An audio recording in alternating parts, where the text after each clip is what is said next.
Maafisa usalama wakiongozwa na kamishna wa kaunti ya Kisumu Mohamed Ramadhan kwa ushirikiano wa maafisa wa taasisi za kiserikali ikiwemo KRA, KEBS na NACADA wameharibu bidhaa haramu ikiwemo vileo na maji. Bidhaa hizo zinakisiwa kuwa za thamani ya shilingi zaidi ya milioni 100.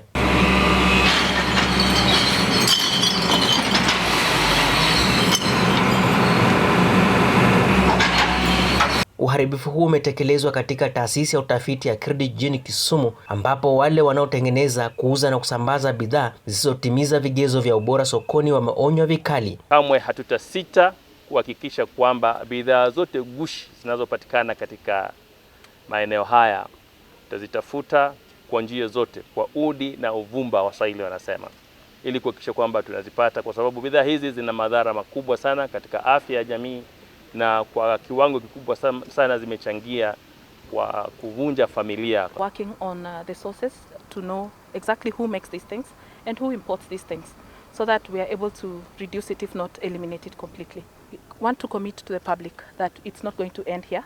We are going to carry on as we ensure that we protect our economy and we protect our people.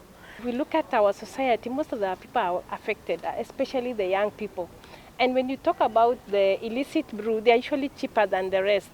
So it makes it easier for the young people to access and abuse. And that is why we are having a lot of problems in schools, even in primary schools.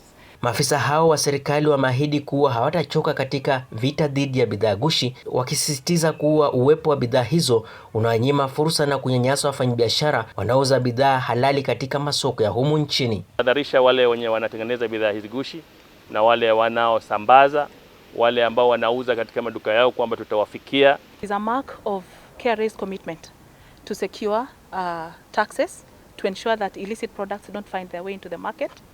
It is our show of support to the local manufacturers and also the importers of these products to ensure that the counterfeit products do not compete with genuine products. Hatuwezi jenga nchi kupitia bidhaa ghushi. Hatuwezi kusema tunakuwa industrialized na bidhaa za aina hii.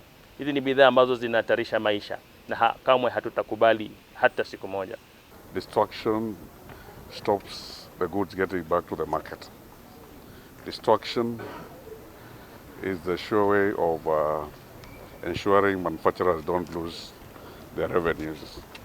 Counterfeit products contribute to alcoholism because most counterfeit goods are cheap, and counterfeit products being cheap, they are easily accessible because of their pricing. Aidha, Kamishna Ramadhan amewahakikishia usalama wakazi wa Kisumu, akionya magenge yanayotekeleza uhalifu na wizi pamoja na wahuni na wanaowafadhili, akisema kuwa chuma chao kimotoni. Miongoni mwa wale magenge ya wizi katika sehemu ya Kisumu East, 8 wameshapelekwa kotini na kuna wengine tunawafuata, wametoroka lakini tunawafuatilizia. Kisha yale magenge yani wanaita goons katika mji huu wa Kisumu, nafikiri wakati wenu umeisha.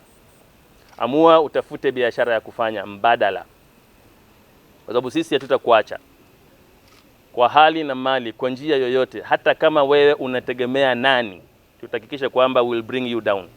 Kama wewe unategemea kiongozi yote kwamba atakutoa korokoroni ama atakutoa kotini, wewe ni jaribu.